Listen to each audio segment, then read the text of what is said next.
Buenos amigos de Facebook, de YouTube y de Periscope. Un segundo para ver si Periscope está funcionando. Periscope.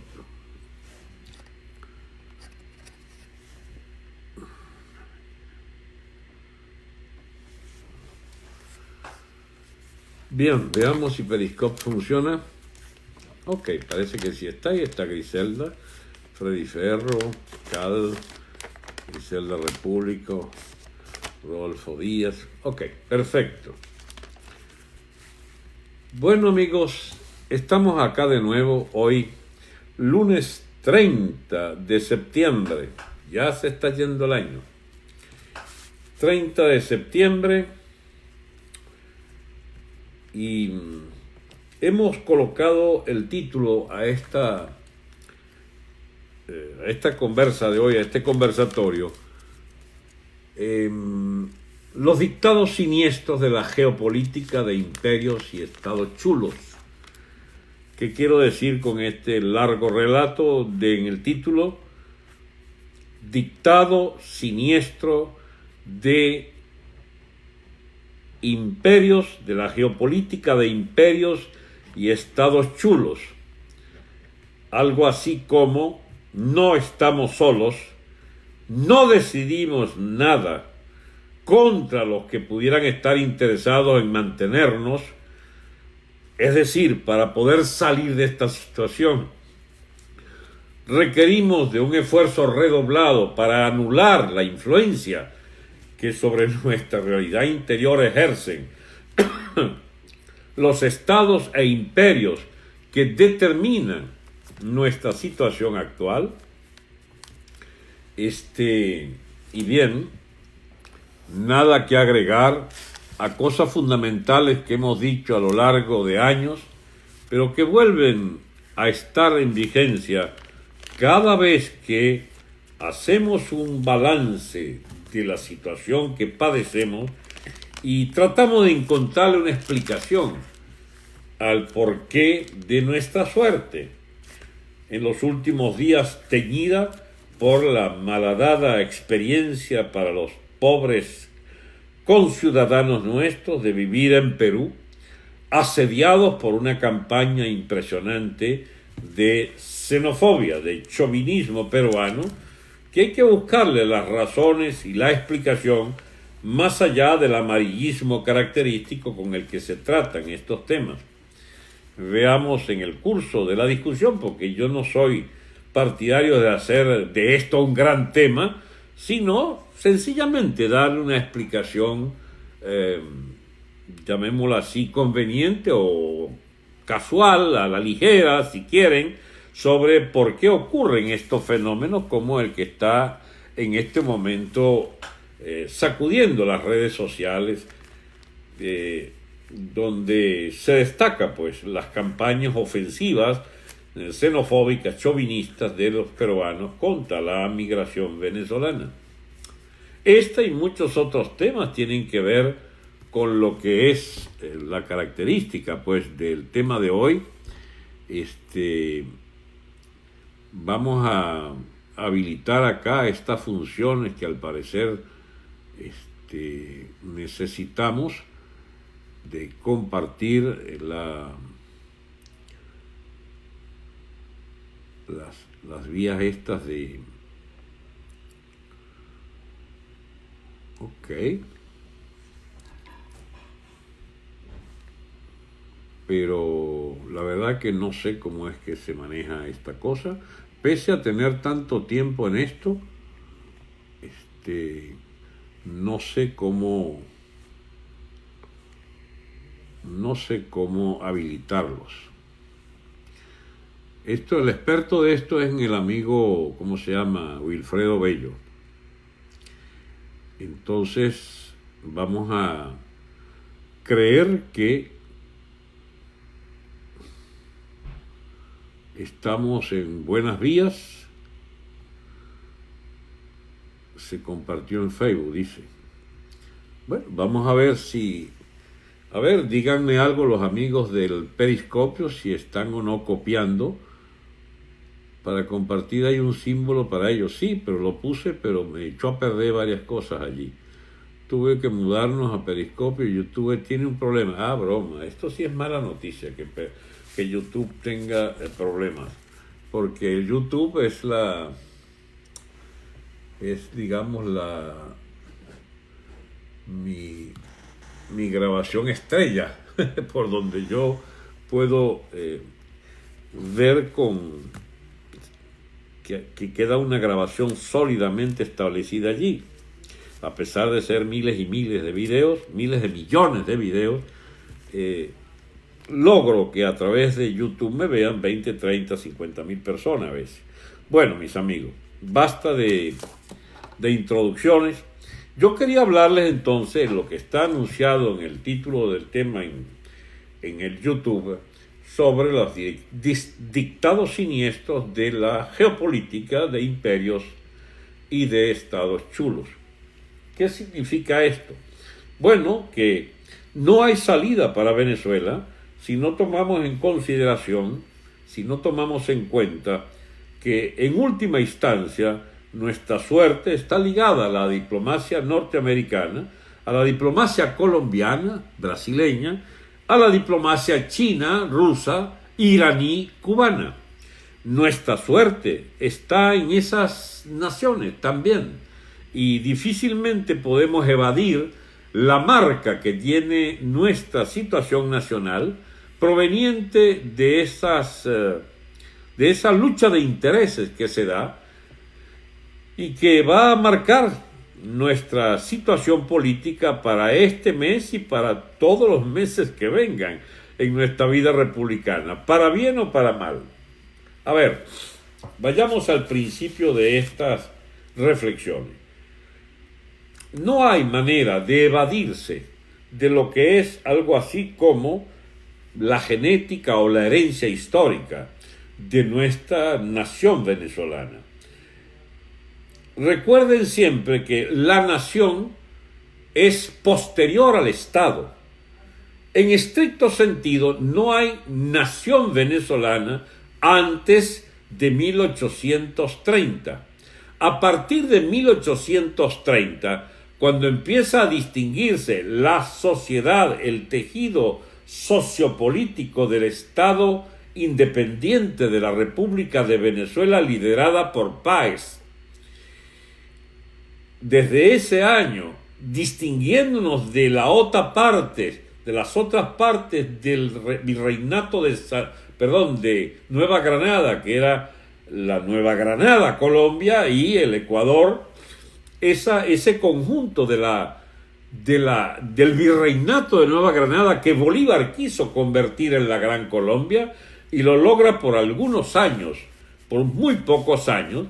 Al distinguirnos nosotros, al separarnos de esa Gran Colombia generada por el ejército bolivariano común, bueno, empieza entonces nuestra historia como República de Venezuela y allí empieza el pandemonium del siglo XIX con las guerras incesantes entre facciones de las distintas partes del Estado, de lo que era el proceso de conformación del Estado venezolano. Recuerden que esto se fundó en base al territorio de 7, 8 provincias que no tenían una unidad entre ellas. Por ejemplo, la corriente comercial, migratoria, incluso el vínculo con el comercio mundial de lo que era la zona cafetera del Táchira y Mérida, se daba a través de Maracaibo, a través de la burguesía comercial maravina, que directamente se exportaba hacia el Caribe. No había un nexo con el centro del país, tampoco lo que iba a ser considerado el territorio del Estado Bolívar o de la Guayana o de la Angostura. Ese territorio de lo que hoy es el Estado Bolívar se comunicaba al exterior por el Orinoco y por allí salía todo lo que era la industria artesanal, pues del cuero, de la curtiembre, porque éramos tan atrasados que no había una subalimentación, había un comercio tan precario de carnes en el país y lo poco que había era, bueno, las carnes secas, que era lo que se acostumbraba, o lo que permitía las tecnologías primitivas, el salado de la carne para su eventual comercialización, que lo que se vendía de la res era el cuero, que ese sí entonces lo salaban, lo preparaban y tal, para exportarse como gran rubro de mercado internacional. Lo otro eran las pobres gaviotas, ¿cómo se llamaba? Las aves estas, pues, de plumaje blanco, que no dejaron ni una, porque las cazaban, pero por manadas, y los esplumaban y se exportaba. Pues. Gran exportación de la pluma. Bien, ese era nuestro comercio.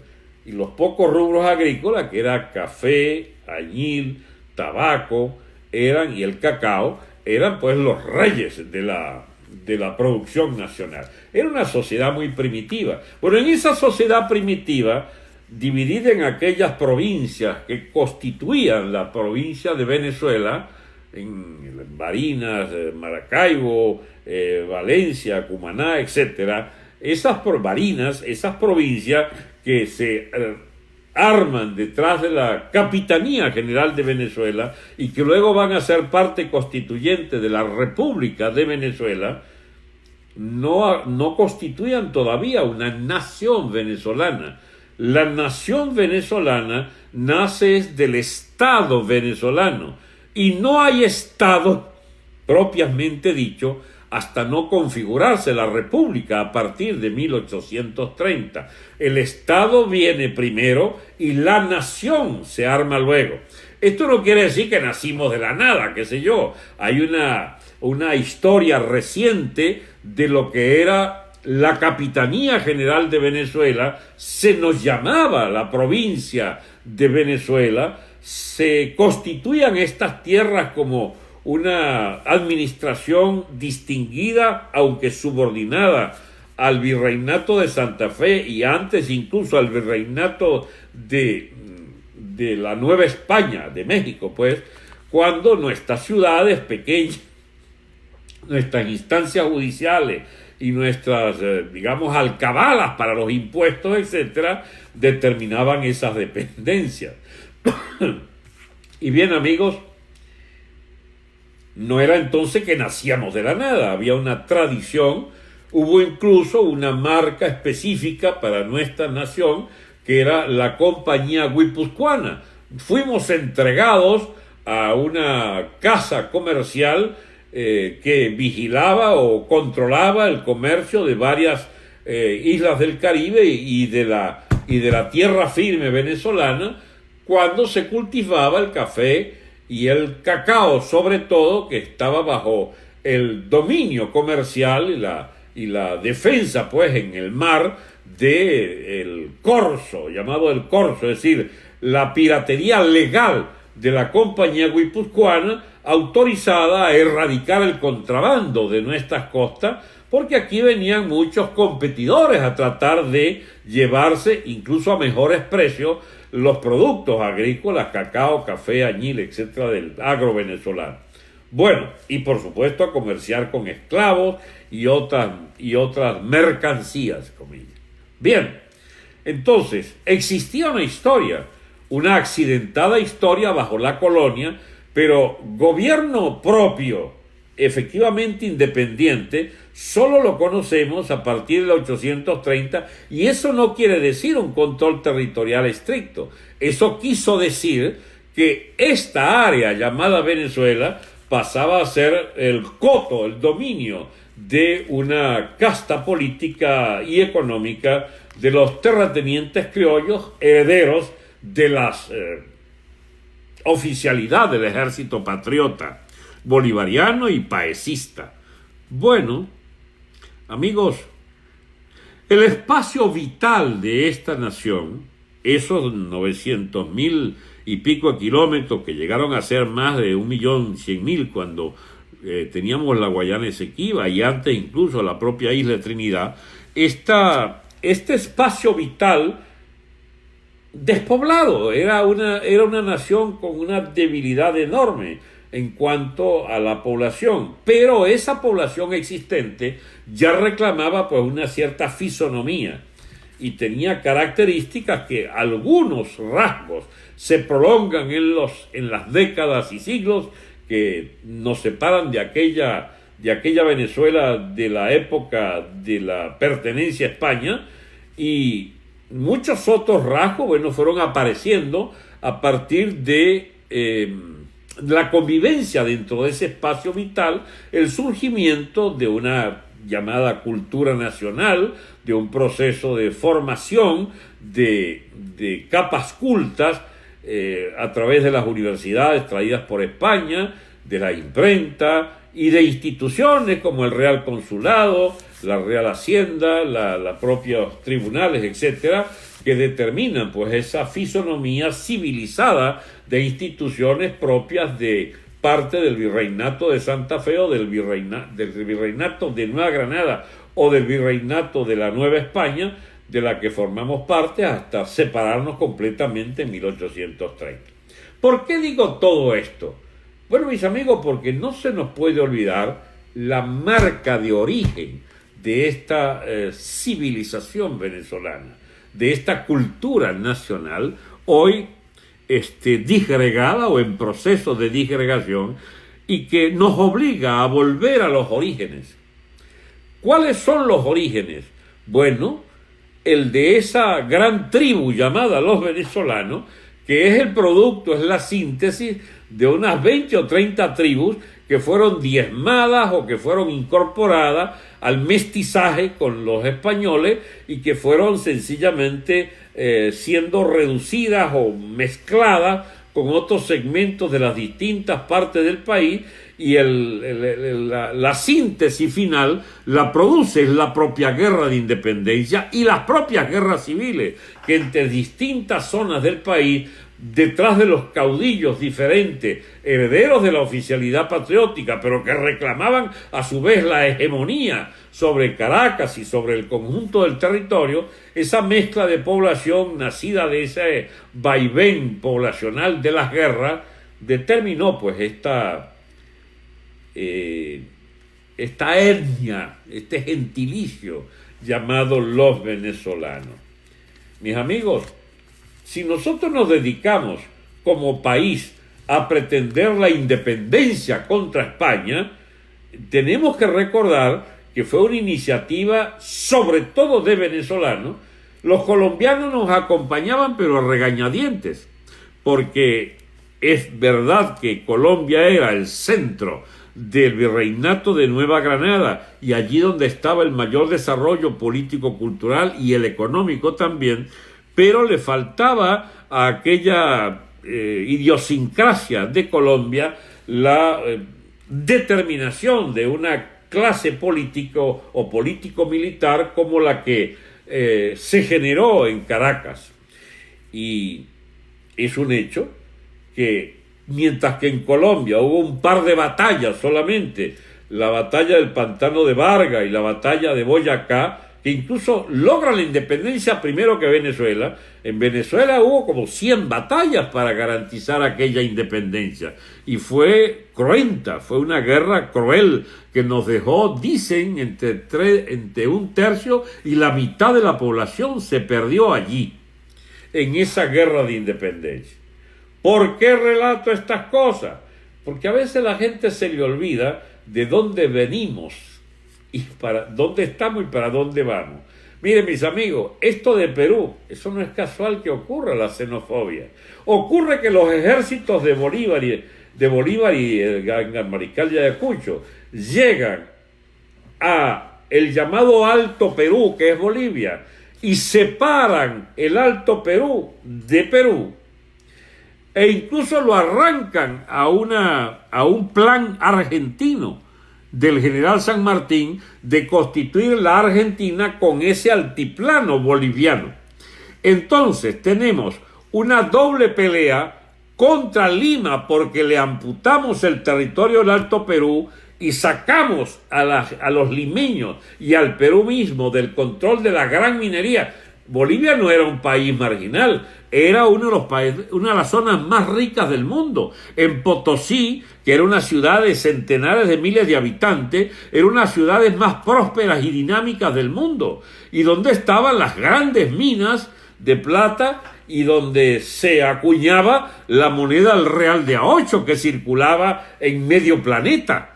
Bolivia no era una cosa allí zumbada a la buena de Dios con Evo Morales de jefe. La gente de Chuquisaca y de ¿cómo se llama? Y de La Paz, pero sobre todo de lo que se llamó luego Sucre y Potosí, estas son una élite ligada a la enorme prosperidad de Bolivia como suelo privilegiado de la gran minería. Pues bien, Bolívar y el señor Antonio José de Sucre fueron allá con venezolanos a husmear en los territorios que habían sido más o menos privilegiadamente influenciados por San Martín, por la élite argentina, y fueron entonces a disputarle ese liderazgo y agarraron el Alto Perú, lo separan de Perú y bautizan a Bolivia como el propio nombre del libertador, y entonces hay esa amputación territorial. Eso está allí en la memoria histórica de Perú. Y el libertador Bolívar, que anduvo en Lima de dictador peruano, yo quiero recordarles que el señor Bolívar era odiado por los limeños. Así es. No nos querían y no nos quieren todavía, porque Perú no es verdad que haya recibido de parte de Bolívar y de Sucre y de nuestra capa de libertadores otra cosa que no fuera un fenómeno no deseado. La independencia no era deseada por el pueblo peruano. ¿Sabían ustedes que los incas, los descendientes de los incas, con sus nobles, con sus grandes familias del incanato, luchaban al lado de los capitanes generales españoles, de los virreyes españoles, La Cerda y otro por allí, no recuerdo el nombre, contra Bolívar, contra el ejército patriota?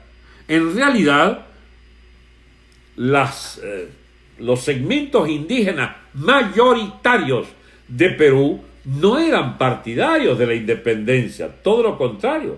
Es más, no solo en Bolivia, en toda América, los indios, cuando ven ganar los ejércitos libertadores, es a su pesar, no querían ese triunfo de los ejércitos libertadores, porque ellos tenían muchos privilegios nacidos de la protección del monarca español, de los privilegios que daban a las tribus y a los pueblos indígenas, la corona de España, la corona de España.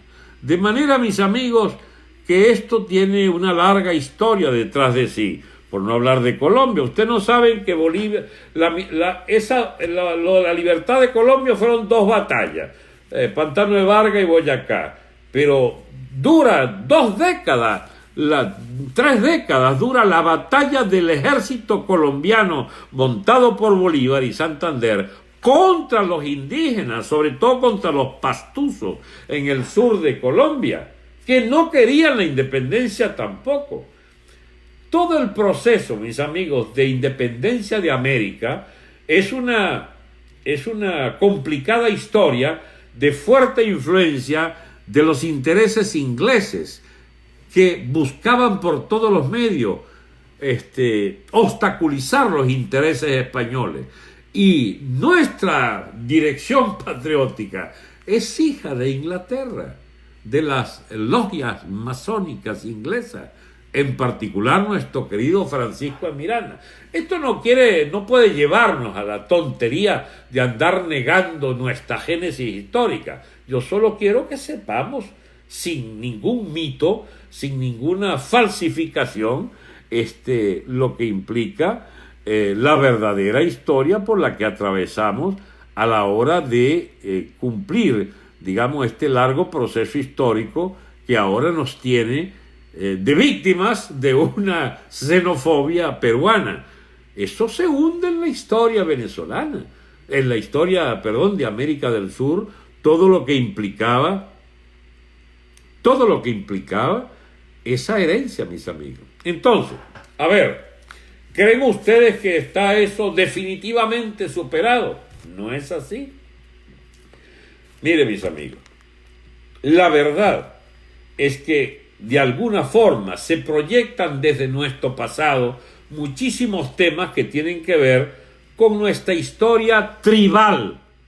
Las tribus venezolanas no son más fuertes en nuestra fisonomía interna porque eran tribus muy débiles, eran poblaciones muy pequeñas y las tribus que había se mezclaron de tal manera con los españoles y la población negra que vino con la esclavitud, que terminamos montando eso que se llamaron los pardos. Los pardos, quiero decirle, no eran partidarios de la independencia. Esa mezcla de indios, negros y de mestizos, hijos de españoles, de negros y de indios, esa mezcla parda, los pardos, estaban contra la independencia. Por eso es que se ven fenómenos como el de la famosa Batalla de la Victoria, que es los blanquitos, hijos de la aristocracia caraqueña del Seminario de Caracas, peleando en la Batalla de la Victoria, mientras las tropas de Bove estaban llenas de pardos, de mestizos y de negros que se habían ido por allá para los llanos venezolanos, picando los cabos de negros cimarrones, huidos de las haciendas y que se incorporaban a Bove porque les ofrecía una gran bandera, no solo la libertad definitiva, sino guerrear contra sus antiguos amos que estaban detrás de nuestro ejército patriota. Mire, mis amigos, esa marca histórica está allí presente. No es verdad que hayamos olvidado plenamente nuestras raíces. Somos una nación constituida mediante el mestizaje. Toda América es mestiza, toda América hispánica, y nuestra herencia es hispánica. Pero yo quiero decirles que entre peruanos y venezolanos hay tanta diferencia como existen entre gallegos y madrileños, o salmantinos, o ¿cómo se llama?, murcianos y madrileños, o catalanes y madrileños, o vascos, vizcaínos, pues, y madrileños o andaluces. Nosotros tenemos unas mezclas que siguen devolviéndonos a aquella originaria población española que fundó la columna vertebral, llamémoslo así, racial sería un término inapropiado, pero es de hecho una etnia fundamentalísima sobre la que se funda nuestra mezcla básica del ser y el llamado ser venezolano. Y eso está ahí mismito. Del punto de vista histórico, eso es apenas un pequeño paso.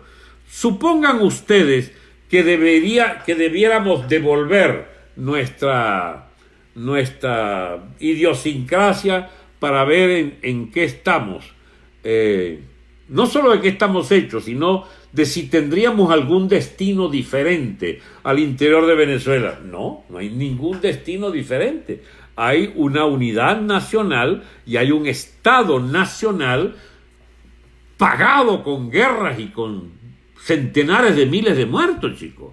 Esa historia de esta nación fraguada desde la guerra de independencia y luego con las guerras civiles, hemos logrado superarla felizmente tras 20 o 30 guerras civiles del siglo XIX, 60 años de dictaduras militares en el siglo XX, 40 años de medio civilizada convivencia llamada democrática para recaer en los vicios de lo peor del militarismo y lo peor de la autocracia militarista que significó el chavismo. Eso significa que estamos mucho más cerca de lo que mucha gente se imagina de la herencia inmediata, allí mismo, de nuestra, ¿cómo se llama?, luchas étnicas, de nuestras luchas políticas, de nuestros regionalismos. A ver, lo que no hay discusión es que el llamado Lebensraum es ese espacio vital El Lebensraum es un término que inventó, yo creo que Federico Herschel, que era uno de estos biologistas, naturistas del siglo XIX, y dictaminó pues que las poblaciones tenían pues una especie de mandato histórico para tratar de ocupar el espacio vital de sus etnias y controlarlas, poner a su disposición todos los recursos de ese Lebensraum. El Lebensraum de Venezuela, es decir, esta conformación histórico-geográfica que determina nuestra nación, tiene su origen entonces en aquella mezcla que se hizo desde las guerras civiles, desde la propia guerra de independencia, la expulsión de los españoles. No hay que olvidar la macabra guerra a muerte de la guerra de independencia, de la cual se arrepintió Bolívar lo que le quedó de vida. Pero es un hecho que esa lucha frontal determinó entonces que se conformara el Lebensraum, es decir, el espacio vital venezolano, y hemos dado tumbo a lo largo de un siglo, de 2 siglos ya, para conformar esto que ahora lo han echado a perder otra vez los chavistas y los maduristas, que nos transformaron en una especie de nación de pedazos, que se devuelve sobre las tribus, que se devuelve sobre los pedazos nacionales y sobre la peor experiencia posible, que son los pranatos de las minas, los pranatos de las mafias regionales, de barrios incluso, que están ahora bajo esta especie de tierra de nadie, que es la patria venezolana. Tenemos 4,5 millones de emigrados que son parte de nuestra etnia, parte de nuestro gentilicio, y que su Lebensraum, su espacio vital, dejó de existir para ellos, porque son todos conglomerados de venezolanos asimilados ahí, pegados con saliva del oro a esas poblaciones que les han recibido muy bien en algunos casos, como en Argentina y como en Chile. No sé, parece que en Ecuador también. En Colombia es inigualable el trato que hemos recibido, sobre todo porque hay 1,5 millones de venezolanos ya en Colombia, y no debe ser porque teníamos nada más y nada menos que 40 años de convivencia, porque hubo 4 millones de colombianos al interior de Venezuela. O sea, esa especie común que ha surgido del colombo venezolano, eso pesa a la hora de la sociología que nos es común. Pero bien, ¿de dónde venimos? De esas mezclas, de esos mestizajes, de esa herencia común hispánica, que es parte fundamentalísima para evaluar nuestra capacidad de recreación y de mejoramiento de nuestra lealtad a los valores importantes de nuestra cultura común. Pero hay muchos mitos, hay relatos y digamos ritos que, bueno, están allí confundiéndose con historias reales, con evidencia de un acumulado cultural que es complicadísimo, que tiene una especie de mezcla de siglos, pero que felizmente, donde prima la lengua común, donde prima la cultura genéricamente vista así del hispanismo, y donde impera la cultura católica, la religión cristiana nuestra. Y esos son, espacios de convivencia absolutamente inigualables e incomparables. Imagínense ustedes, mis amigos, que los ritos marianos, por ejemplo, de Venezuela, la Virgen de Coromoto, la Virgen de la Chinita, de la Asunción, y sobre todo la Virgen de la Divina Pastora, son creencias o digamos espacios de identidad religiosa que agrupan millones y millones de venezolanos que se suman a esas festividades, además de las procesiones de Semana Santa, además de esa hermosa tradición de las fiestas patronales, cada pueblo con su santo que lo siguen celebrando. Yo pocas cosas recuerdo de mi infancia. Tengo una especie de infancia curiosa, porque no me acuerdo de nada cuando estaba chiquito. Pero yo sí me acuerdo de las fiestas patronales de la Virgen del Carmen de Miranda, el 16 de julio. Y bien, tenemos entonces un patrimonio común en estos cultos marianos, en nuestra identidad con la fe católica y con las distintas fe cristianas en general, que han proliferado mucho en los últimos 20, 30 años, sobre todo provenientes del norte. Esas son identidades que nos mantienen en la órbita de lo que es la defensa de la familia, por ejemplo. Amigos, esto es más importante de lo que ustedes creen. La defensa de la familia es, con la defensa o la identidad con la nación venezolana, la sobrevivencia, de hecho, de lo más preciado que tenemos, que es la patria. Nosotros somos patriotas en el mejor sentido del término, porque defendemos ese patrimonio histórico. Los llamados relativistas culturales, los maduros y otra clase de bicharracos ignorantes, andan creyendo por ahí que esto es intercambiable por el islamismo o por las culturas estas de ¿cómo se llama?, del abortismo o de la ausencia de religión o de identidad religiosa. Amigos, les quiero confesar algo. Yo no soy un hombre practicante de la fe, pero yo sí conozco y sé el valor extraordinario, el valor supremo que significa la conexión con la cultura cristiana de nuestra nación venezolana. Creo que es una de las pocas cosas que hay que defender, pero acuchillada, para mantener la identidad de la nación cristiana en Venezuela, porque si no es eso, nos lleva el diablo, en el mejor sentido del término. Entonces, ¿qué tenemos como nociones fundamentales? El Lebensraum, es decir, el espacio vital de Venezuela, nos pertenece a nosotros y solo a nosotros. No hay por qué cederlo, ni dejarlo invadir, ni dejarlo apropiar por ninguna otra nación.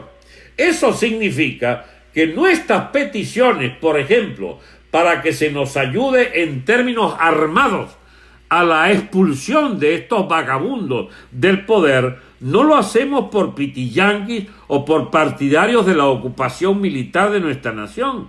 No, lo que queremos es recuperarla precisamente para hacerla de nuevo libre, porque ahora es una nación sometida a los dictados de esta potencia de cuarta categoría, pero muy astuta y muy chula, como el Estado castrista totalitario cubano, que ha logrado ponerle la mano al Estado venezolano y hacer de los venezolanos una especie de pendejo al servicio de la casta de 500.000 de vagos, esto del Partido Comunista que mantenemos desde hace 20 años. Buenos amigos, el espacio vital venezolano debe volver a tener el pleno dominio de su frontera, de su territorio. Hay que volver a reabsorber todas las oposiciones y antagonismos internos para hacer surgir unos equilibrios sociales. ¿De dónde pueden provenir? De la autoridad de Estado, de la reconstrucción del Estado, de la reconstrucción de la disciplina social, de la sujeción a leyes. Y eso no lo podemos hacer con la mariquera esta de andar votando y de andar creyendo que con la paseadera de Guaidó vamos a salir de abajo. Amigos, lamentablemente necesitamos un gobierno dictatorial por varios años. Necesitamos una identidad que se imponga, de ser necesario, a cipotazo limpio contra toda la fuerza de la disgregación nacional. Necesitamos una identidad común, y esa identidad común para nuestro pueblo con el dominio sobre nuestro territorio nace de una sujeción dictatorial a la ley.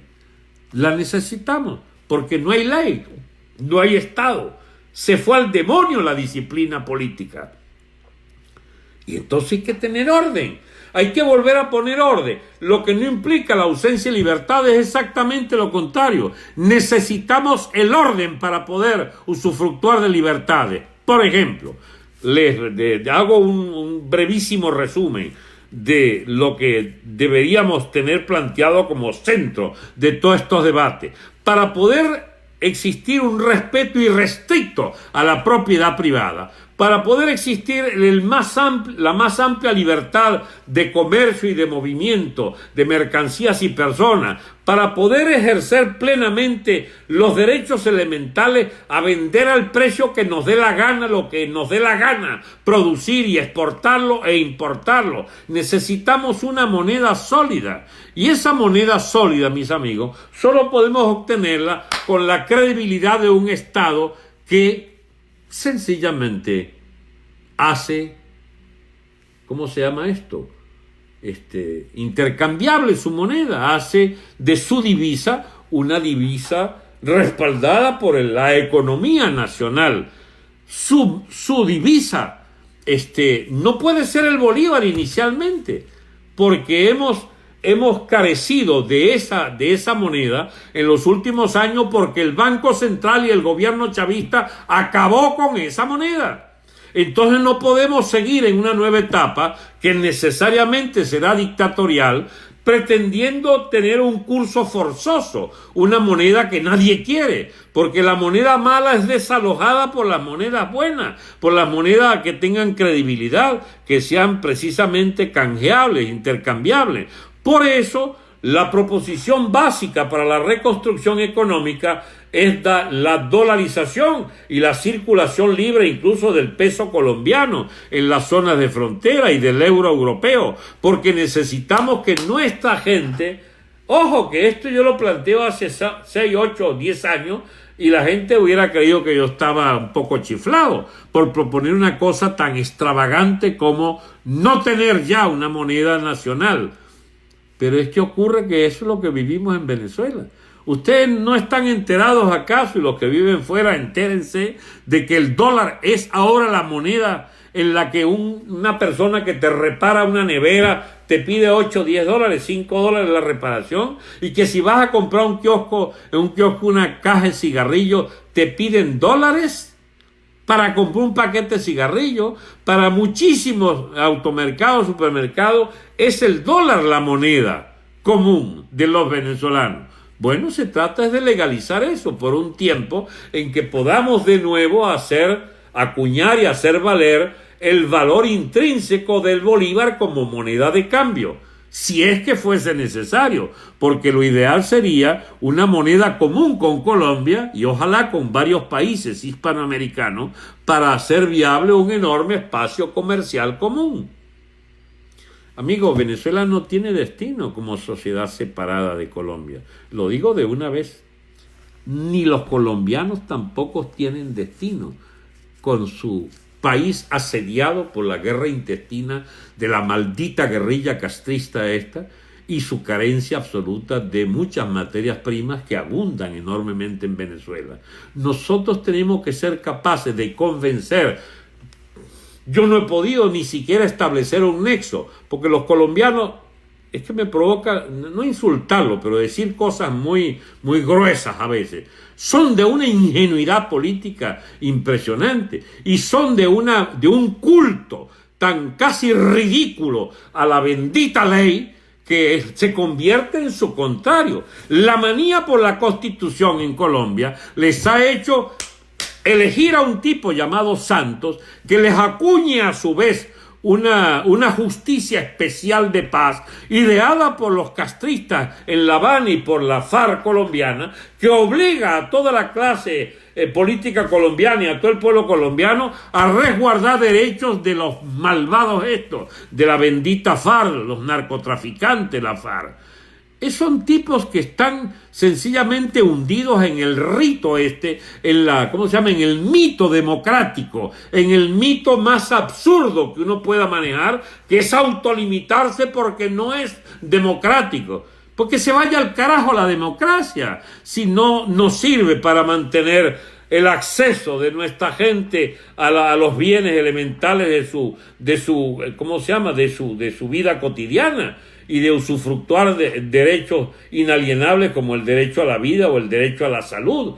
Estamos en un cruce de épocas históricas donde muchas de esas supuestas verdades que se han cultivado por décadas en América son sencillamente inútiles, y debemos saber que nosotros estamos como estamos y seguimos como hemos estado porque los intereses de otras naciones así lo querían, pero no el nuestro.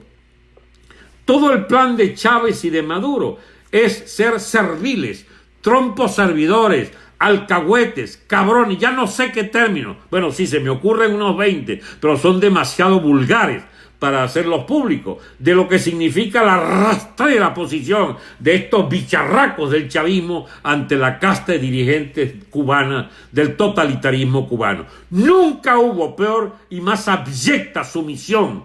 Mire, los famosos pitiyanquis nuestros y esa ideología tonta de nuestra clase media acomodada, el está barato, dame dos, y construir la casa en Miami, tener los hijos en Miami, y viva la cultura yanqui, porque creen que los van a aceptar. No lo van a aceptar nunca. Ustedes son hispánicos, chicos, y no son de la cultura protestante de los redneck, de los pescuezos rojos estos yanquis. No serán aceptados como yanquis, jamás. Así hagan esfuerzos de pronunciación como el Bolsa Borges, que no haya cómo poner la lengua ya para que le entienda bien Trump la venta que quiere hacer de los intereses del gobierno venezolano. Nadie va a ser más pitiyanqui que yo si fuésemos a hacer competencia. Nadie puede igualarnos si quieren la voluntad de tener a los Estados Unidos como una república de la que necesitamos su apoyo indiscutible y la que estamos dispuestos a hacer las más amplias coaliciones de intereses con esta gran nación del norte. Pero no podemos dejar de ser venezolanos, chicos. No podemos dejar de ser lo que somos. Porque el que se hace pitiyanqui o el que se hace cubano, como los benditos chavistas estos, dejan de ser venezolanos, pero tampoco se convierten en cubanos y tampoco se convierten en yanquis. Padecen de una doble alienación. No puedes ser yanqui, pero dejaste de ser venezolano para ser pro-yanqui. Resultado, no eres ni yanqui ni venezolano. Eres una vaina ahí en el medio absolutamente indescifrable. Lo mismo con los izquierdistas estos chavistas. Ustedes son cubanos un carajo, chicos, pero viven jalando a Cuba. Entonces no son cubanos y dejaron de ser venezolanos para ser pro-cubanos. No son ni venezolanos ni cubanos, son esa vaina rara que anda paseando por el mundo y lambuceando. Había quien le dan el trasero en los países islámicos y al hacerse agentes iraníes y de las guerrillas del Medio Oriente y de turcos, unas vainas completamente ajenas a nuestra tradición, a nuestra cultura. Amigos, yo lo que creo es que debemos volver a pensarnos como nación, ¿qué es lo que somos? Somos hispánicos, somos una nación mestiza de origen hispánico y que debe rendirle tributo a esa mezcla racial y a esa mezcla cultural que nos determinó como un país de este espacio vital que incluye a Colombia, querámoslo o no. Los colombianos nos tuvieron como espacio vital y fueron 4 millones los que vinieron. Y mire, antes que termine el chavismo, que puede terminar cualquier mes de esto, vamos a hacer 2-3 millones en Colombia. De esa mezcla puede salir algo tan interesante como un espacio económico común. Yo no estoy hablando de fusionar la república. Ojalá fuera posible. Ojalá fuera posible. Pero eso ya es entonces complicado porque la gente empieza con esos patrioterismos de pacotilla. Pero a mí me bastaría con que retomáramos las cosas donde quedaron con el Pacto Andino. Es decir, retomemos la voluntad de ir a fondo en la construcción de un espacio económico común con Colombia y ojalá con otros países llamados andinos. Y entonces podemos resolver rápidamente el tema de la reconstrucción de nuestro tejido económico. Pero necesitamos un Estado. El Estado nuestro fue destruido. Y para que existamos como un Estado, necesitamos que Colombia entienda que ellos no tienen destino si no nos apoyan en la reconstrucción de nuestro Estado nacional. Amigos, es un hecho que las calamidades que nos vienen por la vía de la xenofobia peruana, que ojalá no se pase para Colombia, ojalá no se pase, no la resuelve un pitiyanquismo y pretender que nosotros somos yanquis. Nosotros no somos yanquis ni podemos ser nunca yanquis. No podemos ser. Ellos son otro tipo de gente. Ahora, los que quieran ser yanquis, que lo sean. Ese es su derecho. Bueno, múdese para acá, pues. ¿Entiendes? Múdese para acá. Pero esa especie de, digamos, ¿cómo podría decirse? De insolencia según la cual estamos condenados a ser de otra vaina que no sea Venezuela, eso es inadmisible. Nosotros tenemos derecho propio a ser una nación como viene de 5 siglos de hispanismo, como viene de 2 siglos de independencia, que podemos rehacer perfectamente como un espacio cultural, social, a partir de enormes atributos que tiene nuestra nación como realidad histórica. Esto de que fuimos primero fuimos un Estado y luego una nación, esto no es fácil de comprenderlo. Mucha gente por ignorancia no entiende estas cosas.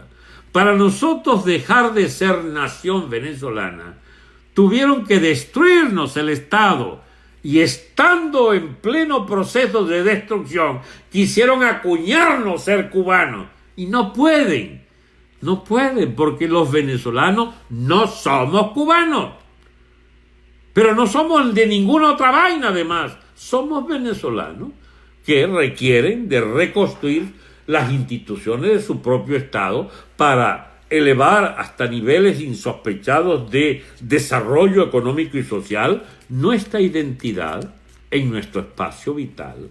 Ese espacio vital está amenazado por la delincuencia masiva y la fractura del territorio.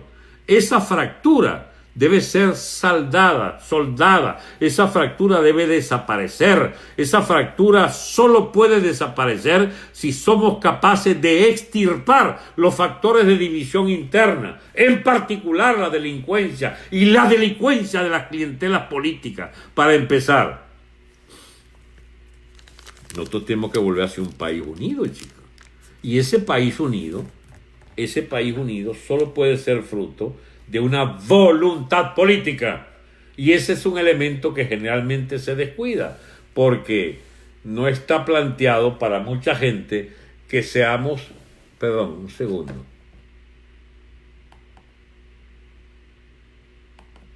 qué vaina, Dios mío, espero que siga YouTube.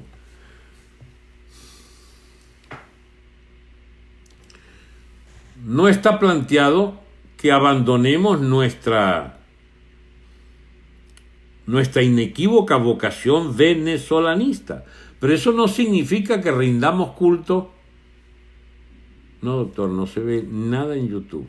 No sé qué pasó. Dice que no salía en YouTube, pero qué cosa tan loca. No sé. ¿No será que el YouTube tiene problemas generales? Porque aquí me dice que sí está en YouTube. Entonces, estas cosas hay que volver una y otra vez, porque tienen que ver con esta historia de que la lucha de las naciones son luchas de estados en realidad, de que son los estados los que fracturan las naciones de una raya para allá y de una raya para acá, y es la lucha de estados la que origina no pocos problemas. Y si ustedes quieren ver lo que es la dialéctica de Estado, empiecen a observar de cerca los intereses comunes que tenemos con Colombia y los intereses distintos que tenemos con Colombia, los intereses muy distintos que tenemos con los cubanos.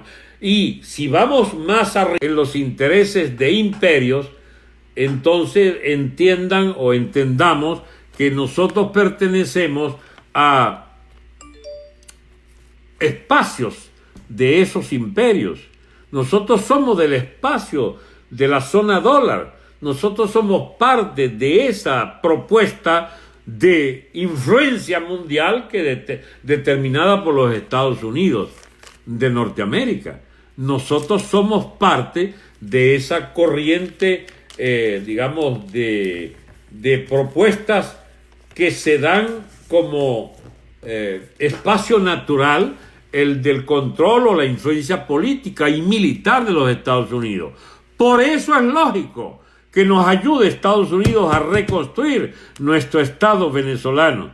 No estamos en esas épocas donde los imperios requerían de un control territorial, pero sí hay de parte de China y Rusia una especie de avaricia sobre nuestro territorio, sobre nuestras propuestas económicas, que quizás sea bueno recordarles a chinos y rusos que no necesitan ninguna depredación, que bastaría ponernos de acuerdo. Eso sí, a partir de nuestra independencia absoluta y total de nuestro Estado, pero que podemos hacer negocios con ellos. China es un potencial importador masivo de petróleo nuestro, y Rusia, que no necesita nuestro petróleo porque es un gran exportador, podría tener algunas cuestiones que nos interesen, o poderles nosotros exportar cosas que ellos puedan pagar a buen precio del mercado mundial. No se trata de andar averiguando cómo vendernos a alguien, sencillamente pertenecer a las corrientes comerciales modernas que incluyen a Rusia y China. Y nosotros necesitamos esa naturalidad, esa normalización de relaciones comerciales que, por supuesto, implican normalización de relaciones políticas. De manera, mis amigos, que aquí estamos es para provocar, para producir, para auspiciar una coincidencia con todos los sectores que quieran. 1. Reconocernos en el hispanismo. Punto 2. Reconocernos como parte del área dólar de los Estados Unidos y por lo tanto aliados de su potencial militar y diplomático, pero no de cualquiera, sino del potencial diplomático y militar bajo Trump, bajo los republicanos, porque no nos interesan los socialistas estos del Partido Demócrata que andan viendo a ver cómo nos venden el alma a estos llamados globalistas, que suponen la coexistencia con el izquierdismo, con los islamistas, con el castrismo, etc. Miren, mis amigos, es hora ya de que empecemos a darnos cuenta de que esas coincidencias no son bien representadas por esta mugre de dirección de la MUD. No, porque ellos son parte de nuestro problema. No hay chavismo sin la MUD. Y mientras exista la MUD, existirá el chavismo dominando nuestra política y nuestra economía. Estos malparidos son los que idearon el llamado Submi cubano hace 10, 15 años. El equipo de Caprilito era el equipo que auspiciaba las inversiones en la economía castrista. El mismo Leopoldito Martini anda por allí de agente de la MUD y de Primero Justicia y de Voluntad Popular, agenciando intereses de acercamiento a lo que Vecchio ya identificó como los intereses nuestros detrás del Biden y detrás del Partido Demócrata, que andan viendo a ver cómo le zampan la destitución de Trump, el impeachment. ¿Y qué podemos nosotros querer andar con esa parranda de locos, chicos? De la MUD jugando a estrategas de la política yanqui. Piazos de locos. ¿Por qué no nos ayudamos nosotros a más bien buscar una alianza estrecha con Donald Trump para sacar la mugre chavista, que por cierto lo saca a ustedes del medio? Porque ustedes solo sobreviven mientras el chavismo esté en el poder. Cuando nosotros auspiciamos la salida del chavismo, es automática la salida de ustedes de nuestra, digamos, de nuestro espacio político, de nuestro espacio de nuestro ambiente, de nuestras nomenclaturas, las siglas de vuestros partidos serán repudiadas y odiadas por la población. A mí me sabe estrictamente a lo que sepa las manifestaciones y el Guaidó y la simpatía. ¿Qué es lo que pueden exhibir? Hoy vi una foto deprimente allí en Petare. Allá andan todos los politiqueros de pacotilla, todos los pequeños ladronzuelos, estos nalguitas entalcadas de los benditos cifrinos de Caracas, otra vez con una oportunidad enorme de rehacerse en un baño de masas, de rehacerse con un espacio en las capas populares, llamando a concentraciones, etcétera. ¿Pero de qué nos están hablando? ¿De volver a la rochela de las campañas electorales? ¿Ustedes hasta cuándo comen mierda, Dios mío? ¿Hasta cuándo usufructúan de esa manera absolutamente artificial de hacer política? ¿Hasta cuándo van a tener a Venezuela hundiéndose en el estiércol de la antihistoria, del retroceso, de todos los valores y de la sepultura de todas nuestras capacidades como nación, para ustedes seguir favorecidos por las migajas que le mandan allí las diplomacias convenientes? Y en esto yo tengo que ser absolutamente franco. Amigos, a Trump le han vendido unas supuestas virtudes de esa MUD. Esa MUD no tiene ninguna ganancia para los Estados Unidos de Norteamérica. Esa MUD es pura pérdida, señor Trump, sépalo. La MUD es pura pérdida para los venezolanos y para la propia nación norteamericana, porque son una cosa que no nos representa. Ellos representan la élite de malandrines, eso. Ellos representan al señor Gustavo Cisneros, que tiene 50 años robando el país, chico. Y tiene ahora su pupilo, su niño allí, su ahijado Leopoldito. ¿Qué creen ustedes que puede ocurrir en una Venezuela manejada por Cisneros? En una Venezuela manejada por Julio Borges, manejada por el tal Scottet y por el tal, digamos, todos estos bichos, pues, los bolichicos y boliburgueses. Es esta misma bosta, solo que con una gran empresa de confusión electoral que determina que uno de ellos, pues, es el candidato y es el presidente, y los otros los asociados, pues, de un cuerpo legislativo de emparrandados de la corte de jalamecates del poder político. Nosotros tenemos otra visión, mi amigo. Nosotros queremos, al precio incluso de una transición no democrática en el sentido que ustedes la plantean, pero sí de libertades absolutas para la empresa y para la propiedad de las personas, para la defensa de la familia, aspiramos es una dictadura de la ley. Y lo proponemos abiertamente. Sí, chicos, sí queremos una dictadura transitoria que permita rehacer el Estado venezolano para poder pensar entre todos qué vamos a hacer con ese territorio nuestro, de tantas ventajas y de tanta desgracia para sus pobres pobladores. Ya es hora de que intentemos rediseñar nuestra república. Ha llegado al cabo de 2 siglos de sinsabores y de avatares y de bandazos de todas clases. Ha llegado la hora de poner por delante los intereses de la población, y la población solo puede aspirar a algo tan lícito como vivir en paz y ganarse un salario digno y poder producir y vender lo que quiera a los precios que quieran. Porque de lo que se trata es de libertades, y las libertades económicas traen las libertades políticas.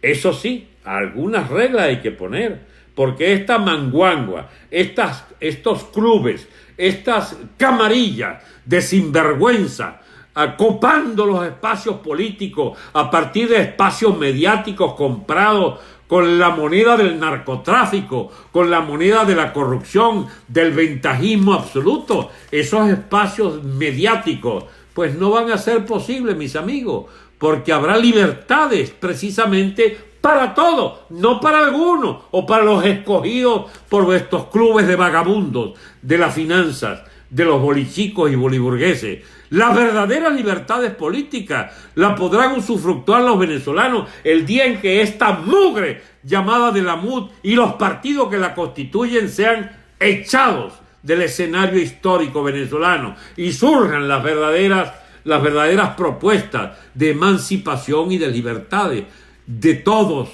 porque el país nos pertenece a todos y no a sus camarillas de riquitos o de estafadores de la fe pública detrás de demagogias como la de los chavistas y maduristas, que no son cualquiera demagogos, son criminales además, son torturadores, son carceleros. Y bien, no nos pongan a escoger. Nosotros ni queremos al gobierno, ni queremos la MUD, que son sus serviles. Queremos es otra república, queremos otra manera de convivir en absoluta libertad económica, pero con ley y orden. Y vamos a lograrlo. Estamos convencidos de que vamos a lograrlo. Nos seguimos viendo, mi amigo, lo más pronto posible. Vean, por favor, un video que hice con el amigo Lara Farías en el día de hoy, con estos temas, ¿eh? Y esta noche también sale con el amigo Napoleón Bravo, respondiendo a una pregunta de si usted fuera presidente de una junta cívico-militar de transición, ¿cuáles serían sus propuestas de gobierno? Y le respondo al amigo Napoleón. Vean también ese video que puede resultar interesante. Hasta otro día entonces, nos vemos. Hay 3 videos, el de Lara Faría y el de Napoleón que sale esta noche, donde hay abundante material para que circulen. Por favor, ayúdenme a llevar estas ideas más allá de los receptáculos pequeños que nos tocan en las redes. Necesitamos difundir estas ideas y yo cuento con ustedes. Hasta pronto, amigos.